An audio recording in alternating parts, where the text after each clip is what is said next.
இங்க வந்து மாந்திரீகத்துல தேர்ச்சி பெற்ற சசிகலா அப்படிங்கிற ஒரு பெண்மணிய எனக்கு அடையாளம் காட்டினாங்க. இவங்க தான் சசிகலா. தொடர்ந்து 48 நாட்கள் அம்மனுக்கான வழிபாட்டு மந்திரங்களை சொல்லி பயிற்சி எடுத்திருக்காங்க. அம்மன் இவங்களுக்குள்ள காட்சி கொடுத்து உறுதிமொழியும் கொடுத்திருக்காங்களாம். இவங்க அழைச்சா அம்மன் இவங்களுக்குள்ள வந்து இவங்க கேட்கக்கூடிய பிரச்சனைகளுக்கு தீர்வு சொல்றதா வாக்கு கொடுத்திருக்காங்களாம். தன்னை தேடி வரவங்களோட மாந்திரீக பிரச்சனைகளுக்கு அம்மன் அழைச்சு தீர்வு சொல்ல முடியும் அப்படிங்கிற நம்பிக்கை இப்ப சசிகலாவுக்கு வந்ததால புதுசா ஆபீஸ் திறக்கிற ஐடியாவில் இருக்காங்க சசிகலா. எல்லாருக்கும் மாந்திரிகன்னா ஒரு பயம் இருக்கும்ல? பயம் இருக்குது, வேண்டாங்கிற மாதிரி சொன்னாங்க. அப்புறம் சரி நான் எதுக்கு இது செஞ்சு தான் பார்க்கலாம் அப்படின்னு சொல்லிட்டு நான் தைரியமாக செஞ்சேன். அதுக்கு எங்கள் வீட்டில் அவரும் கொஞ்சம் ஒத்துழைப்பு கொடுத்ததுனால. உங்கள் கணவர் சரின்னு சொன்னாரா மாந்திரிகம் கற்றுக்கிறதுக்கலாம்? அப்புறம் சரின்னு சொன்னதுனால இவர் சரின்ட்டு நான் படித்தேன். இப்போ படித்து இப்போ நான் இது அம்மன் சித்து எடுத்திருக்கேன். அதில் வந்து எனக்கு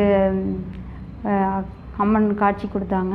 இந்த சித்து எடுக்கிறதுனா என்ன? அம்மன் சித்து அப்படின்னா 48 நாள் விரதம் இருந்து அம்மனை வந்து பூஜை பண்ணுறது, வேறு எதுவும் இல்லை.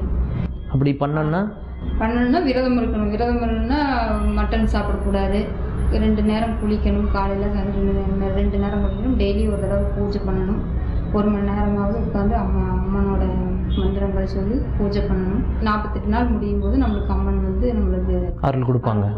எனக்கு வந்து அம்மன் வந்து பேசினாங்க. எங்கிட்ட பேசி எதுக்காக எனக்கு கூப்பிட்ட அப்படிங்கிற மாதிரி வந்து கேட்டாங்க. நான் சொன்னேன் எனக்கு தேவையானது இதெல்லாம் சொன்னாங்காட்டிக்கு சரி அப்படின்னு சொல்லி நான் நீ கூப்பிட்றப்ப நான் உங்கள் வந்து என்ன கேட்டாலும் பதில் சொல்லுவேன் அப்படின்னு சொல்லியிருக்காங்க.